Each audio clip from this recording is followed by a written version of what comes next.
आप देख रहे हैं इंडिया टाउन न्यूज, भारत की बात। जय जोहार, नमस्कार। आप देख रहे हैं इंडिया टाउन न्यूज और मैं हूं आपके साथ मर्सी। स्वागत है आपका हमारे खास बुलेटिन राजनांदगांव की खबरों में। चलिए बुलेटिन की शुरुआत करने से पहले एक नजर आज की हेडलाइंस पर। राजनांदगांव में मोटरसाइकिल चोर गिरोह का हुआ भांडाफोड़, 11 दोपहिया वाहन बरामद, 9 आरोपी हुए गिरफ्तार।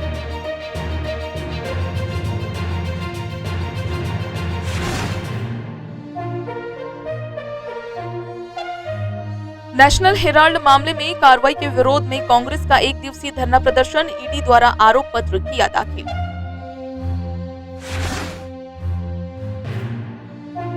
आवंटित जमीन पर कब्जा न मिलने से नाराज 3 समाजों ने किया चक्काजाम, प्रशासन के खिलाफ की नारेबाजी।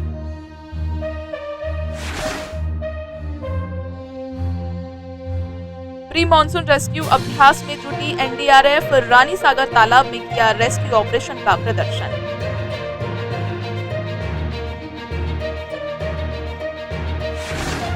चलिए बुलेटिन की शुरुआत करते हैं राजनांदगांव से, जहां राजनांदगांव में मोटरसाइकिल चोरी करने वाले 3 आरोपी और 6 खरीदार को राजनांदगांव की सोमनी पुलिस ने गिरफ्तार किया है। पुलिस ने आरोपितों के कब्जे से लगभग 5,40,000 रुपए की कीमत की 11 नग दोपहिया वाहन जब्त की है। पुलिस ने आरोपियों से घटना में प्रयुक्त वाहन और चोरी में इस्तेमाल किए गए औजार जब्त किए हैं। दरअसल बीते 13 अप्रैल को प्रार्थी ने सोमनी थाने में रिपोर्ट दर्ज कराई थी कि उसकी मोटरसाइकिल उसके घर के सामने से अज्ञात चोर द्वारा चोरी कर ली गई है। पुलिस ने रिपोर्ट दर्ज कर जांच शुरू की और मुखबिर की सूचना पर संदेही देवेंद्र साहू को हिरासत में लेकर पूछताछ किया, जिस पर उसने अपने दोस्त तामेश्वर बारले के साथ मिलकर कई स्थानों पर चोरी की बात स्वीकार की।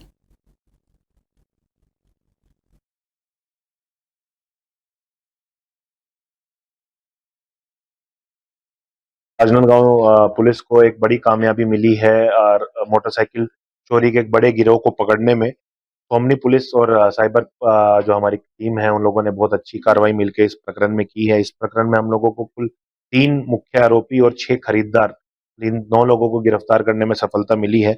इनके पास से हम लोगों को 11 गाड़ियां और साथ में 2 कटी हुई गाड़ियां, मतलब 13 टोटल गाड़ियां हम लोगों को इनसे बरामद हुई है। इनकी कीमत 5.5 लाख रुपए के आसपास है। इनके खिलाफ में अलग अलग धाराओं में मामला पंजीबद्ध करके कार्रवाई की जा रही है। इन सभी लोगों को भी गिरफ्तार किया गया है। साथ ही साथ इन लोगों के पुलिस रिमांड के लिए हम लोगों ने न्यायालय में आवेदन लगाया है। ये लोगों से अभी हम लोगों को और भी गाड़ियों की चोरी की जानकारी मिलने की संभावना है। साथ ही क्योंकि इसमें हमें 2 कटी हुई गाड़ियां भी मिली हैं, तो ये कटी हुई गाड़ियों का सामान कहाँ जाता था, किसी कबाड़ी के पास जाता था या कहीं और स्मगलिंग होती थी, उस एंगल पे भी विवेचना जारी है और जो भी लोग इस चेन में शामिल होंगे सबके खिलाफ कार्रवाई की जाएगी। ईडी की टीम ने नेशनल हेराल्ड केस में कांग्रेस के 2 दिग्गज नेताओं के खिलाफ चार्जशीट दाखिल की है। ईडी ने लोकसभा में नेता प्रतिपक्ष राहुल गांधी, राज्यसभा सांसद सोनिया गांधी और ओवरसीज कांग्रेस के अध्यक्ष सैम पित्रोदा के खिलाफ आरोप पत्र दाखिल किया है। इस मामले में 25 अप्रैल को सुनवाई होगी। जैसे ही ये मुद्दा सामने आया, सियासी पारा चढ़ने लगा। कांग्रेस ने केंद्र सरकार पर बदले की भावना के तहत ऐसा करने का आरोप लगाया है। मामले को लेकर राजनांदगांव में कांग्रेस पार्टी ने पोस्ट ऑफिस चौक पर एक दिवसीय धरना प्रदर्शन किया, जिसमें बड़ी संख्या में पार्टी पदाधिकारी, कार्यकर्ता और विधायक शामिल हुए। धरने में शामिल नेताओं ने केंद्र सरकार पर बदले की राजनीति करने का आरोप लगाया और कहा कि बीजेपी सरकार ईडी, सीबीआई और अन्य एजेंसियों का दुरुपयोग करके विपक्षी नेताओं को दबाने की कोशिश कर रही है। कांग्रेस के वरिष्ठ नेताओं ने कहा कि सोनिया गांधी और राहुल गांधी ने हमेशा देश के संविधान और लोकतंत्र की रक्षा के लिए काम किया है। उन पर लगाए जा रहे आरोप निराधार और राजनीति द्वेष से प्रेरित है।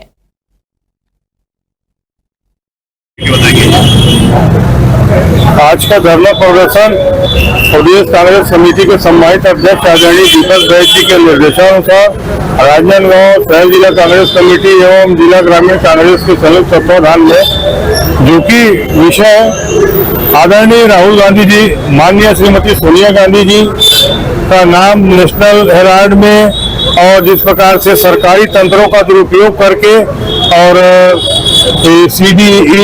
ईडी जो है, चाहे सीबीआई है, जिस प्रकार से केंद्र की मोदी सरकार दुर्भावनाओं से और उनका ग्रस्त होकर जिस प्रकार का कार्य कर रही है, तो निश्चित रूप से गलत है। वस्तुतः मोदी सरकार की जमीन खसक चुकी है। आदरणीय राहुल गांधी जी आज देश की स्थिति को लेकर जिस प्रकार बोल रहे हैं, आदरणीय मल्लिकार्जुन खड़गे जी जिस प्रकार देश की राजनीति को लेकर कार्यक्रम कर रहे हैं और जो स्थिति बता रहे हैं कि देश पूरा डूब गया है और देवी की इकाइयां बिक गई है। राजनांदगांव में 3 समाजों ने रेवाड़ी क्षेत्र में आवंटित भूमि पर कब्जा न दिलाए जाने से नाराज होकर स्टेडियम चौक में चक्का जाम किया। समाज के लोगों ने प्रशासन के खिलाफ जमकर नारेबाजी की और यातायात को घंटों बाधित रखा। प्रदर्शनकारियों का कहना है कि उन्हें यह जमीन 2 साल पहले ही शासन द्वारा आवंटित की गई थी, लेकिन अब तक प्रशासन द्वारा जमीन का वास्तविक कब्जा नहीं दिलाया गया है। मिली जानकारी के अनुसार आज तहसीलदार और अन्य संबंधित अधिकारी मौके पर पहुंचकर कब्जा दिलाने वाले थे, लेकिन कोई भी अधिकारी मौके स्थल पर नहीं पहुंचा, जिससे नाराज होकर समाज के लोगों ने सड़कों पर उतरने का निर्णय लिया। मामले में फिलहाल प्रशासन की ओर से कोई आधिकारिक बयान सामने नहीं आया है। चूंकि रेवाड़ी नगर निगम में आ चुका है, नगर पालिका में आ चुका है, इसलिए हमने वहां सामुदायिक भवन के लिए हलवा समाज ने वहां आवेदन किया। प्रशासन ने हमें जो है जमीन आवंटित किया। हमें 2 साल हो गए रजिस्ट्री हुए, लेकिन वहां के लोकल लोग जो है हमें जो है जो जमीन नापने के लिए पटवारी को नापने नहीं दे रहा है, हमें कब्जा नहीं दे रहा है। इसलिए हमने जो है पुनः आवेदन किया जो है एसडीएम को। उन्होंने 16 तारीख को मतलब आज जो है वहाँ जो कब्जा दिलाने के लिए आदेश पारित किया। हम लोग जैसे ही जो है तैयारी किए पूरा समाज वाले, लेकिन ऊपर से आदेश आया, बताते हैं कि जो है वो स्थगित हो गया, नहीं जाना है। हमारी पूरी तैयारी थी, हमारे समाज पूरा तैयार थे वहाँ जाने के लिए और जो है वो जो कब्जा लेने के लिए, लेकिन इस प्रकार क्यों हुआ, हम यही प्रशासन से पूछना चाहते हैं, इस प्रकार क्यों हुआ। आज 16 अप्रैल 2025 को स्वर्णकार समाज, राजनांदगांव, चंद्रनगर समाज और आदिवासी हलवा समाज, ये तीनों समाज को आज जमीन मिले तो ऐसे 2 साल हो गया है, लेकिन काबिज के लिए हमें आज आदेश पारित हुआ था। तो सभी समाज से जितने भी महिलाएं पुरुष सभी आज उपस्थित थे। वहाँ पे हमें आदेश मिला था कि 12 बजे तक आप स्थल में पहुँचे, लेकिन अचानक जब फोन आया कि आज आप लोगों का नहीं हो रहा है, पोस्टपोन कर दिया जा रहा है, तो उसमें जो पब्लिक आई थी, महिलाएं बच्चे सभी जो आए थे, वो सभी आक्रोशित हो गए कि हमको बार बार टाला जा रहा है। क्यों टाला जा रहा है? जब एसडीएम से आदेश आ गया, तहसीलदार ने भेज दिया, पुलिस अधीक्षक ने पुलिस बल व्यवस्था करा दी, सब चीज हमारे पास आदेश कापी भी है। ये हम 3 समाज हैं, स्वर्णकार महाराष्ट्रियन समाज रुपेश सोनी जी, जिला कुर्मी समाज भूपेंद्र चंद्राकर और हलवा आदिवासी समाज ठाकुर जी। तीनों समाज को आज से 1-1.5 साल पहले प्रशासन के द्वारा विधिवत सामाजिक भूमि आवंटित किया गया है रेवाड़ी वार्ड में। तीनों समाज को आवंटन पश्चात 2 बार वहां पे आरआई और पटवारी के द्वारा सीमांकन के लिए गए थे, बट वहां के रहवासी में से 2-3 असामाजिक तत्व कुछ भीड़ लाके गलत तरीके से वहां पे कब्जा करने नहीं दिया गया। तो ऐसा 2 बार हो चुका है, प्रशासन को अवगत कराया गया। तत्पश्चात आज एसडीएम साहब, तहसीलदार साहब और पुलिस प्रशासन सभी ने आश्वस्त किया कि 16 तारीख को 12 बजे रेवाड़ी में आप लोगों को काबिज किया जाएगा। आके उपस्थित हुए हैं। इसके पहले अभी हम लोग चक्का जाम के लिए यहाँ सड़क पर खड़े थे, हमें वहाँ से हटाया गया। हम यहाँ पर इसलिए आए हैं, इसका रीजन ये है कि हमें जो जमीन आवंटित की गई है उस जमीन का रजिस्ट्री वगैरह सब चीज हो चुका है और हमें ये हमारा सामाजिक अधिकार है, हमारा दायित्व है कि हम अपने समाज का साथ दें। इसलिए हम सभी अपने समाज का साथ देने के लिए यहाँ पर एकत्रित हुए हैं। तीनों समाज को 1.5 साल 2 साल हो गया सर।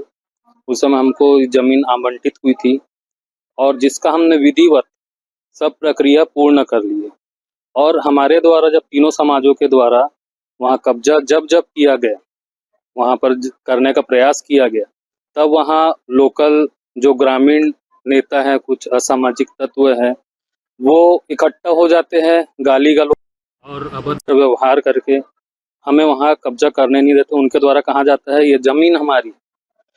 हमने तो यही कहा, हमने तो अपने कागज भी दिखाया कि हमारी रजिस्ट्री हो गई है, नामांकन सीमांकन सब चीज हो गया है। अब किस बेस में बोल रहे हैं कि ये जमीन आपकी है? तो नहीं, ये हमारे ग्रामीण है और हम दूसरों को नहीं दे सकते। राजनांदगांव के रानी सागर तालाब में एनडीआरएफ की टीम ने प्री मॉनसून रेस्क्यू अभ्यास किया। अभ्यास का उद्देश्य मॉनसून पूर्व संभावित जल दुर्घटनाओं से निपटने की तैयारी और समय पर लोगों की जान बचाने की रणनीति को मजबूत करना रहा।